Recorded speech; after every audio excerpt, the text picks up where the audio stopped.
An energy giant, Shell, is restructuring its business. The company announced it will cut at least 15% of the workforce at its low-carbon solution divisions and scale back its hydrogen business as part of CEO Wael Sawan's drive to boost profits. And still in corporate news, the world's largest refiner by capacity, Sinopec, has published its earnings. The Chinese company reported a 34% rise in third quarter net profits to 17.86 billion yuan. That's equivalent to $2.44 billion, driven by higher oil product sales and lower losses in its chemicals business.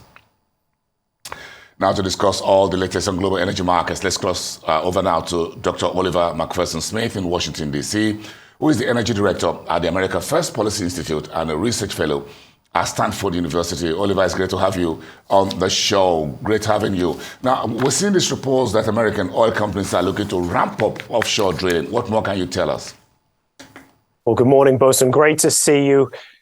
Look, this is a real time warp here. You'll remember that up until 2014, we saw strong investment in the American offshore oil and gas industry. Of course, as prices came plummeting mid-2014, there was a real pullback there. In recent months, we've heard from a variety of different companies talking about the potential for US offshore once again. That's really being driven by questions about the productivity of West Texas and the Permian Basin. There's been a huge amount of investment there in recent years. It's been the driving force of rising US oil and gas production. But now there are questions about its further production and its greater efficiency. So the super majors are again turning to offshore, whether it be in the Gulf of Mexico or off the coast of Guyana. Here in the United States, so of course, the devil's always in the details. You'll recall that in recent months, the Biden administration released its 5-year oil and gas offshore leasing schedule. This schedule was the smallest offering of offshore territory for oil and gas development in the coming 5 years. So how we'll see the market actually engage with that when there are perhaps fewer leases available is yet to be seen.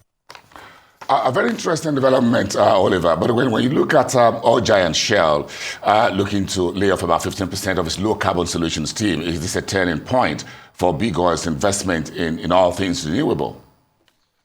Well, it could be a turning point. What it definitely is yet another data point that oil and gas super majors should be focusing on what they're best at, which is producing oil and gas. We know that the European counterparts to the American super majors, the likes of Total, of Shell, of BP, for example, all trade at a significant discount to their American competitors.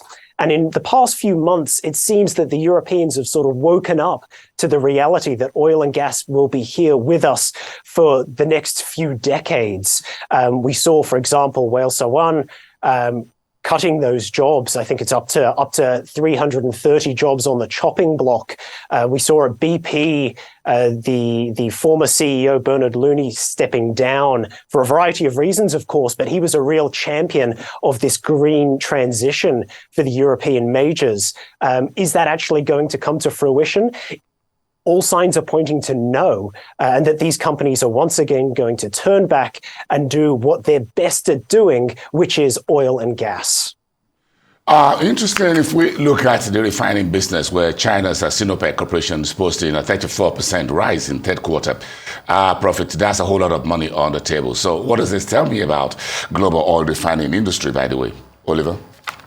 Well, this is really interesting. I think it's an indication that the global refining industry is shifting towards Asia. As I'm sure viewers in Nigeria are well aware, that the oil and gas industry is not just about the upstream, it's also about the downstream. If you don't have refining capacity, there's not an awful lot you can do with crude oil. You can't use it in transportation, for example.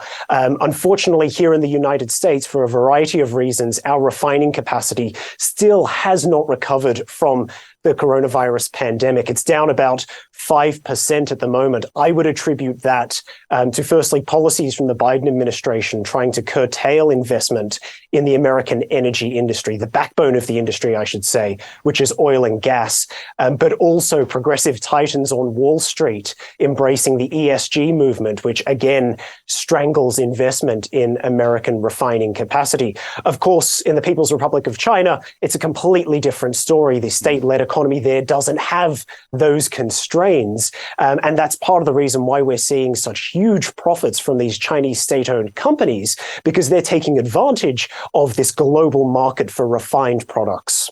Very interesting developments in the world of energy at this time. Thank you so much, Dr. Oliver McPherson-Smith. Thank you out of the United States. I appreciate that.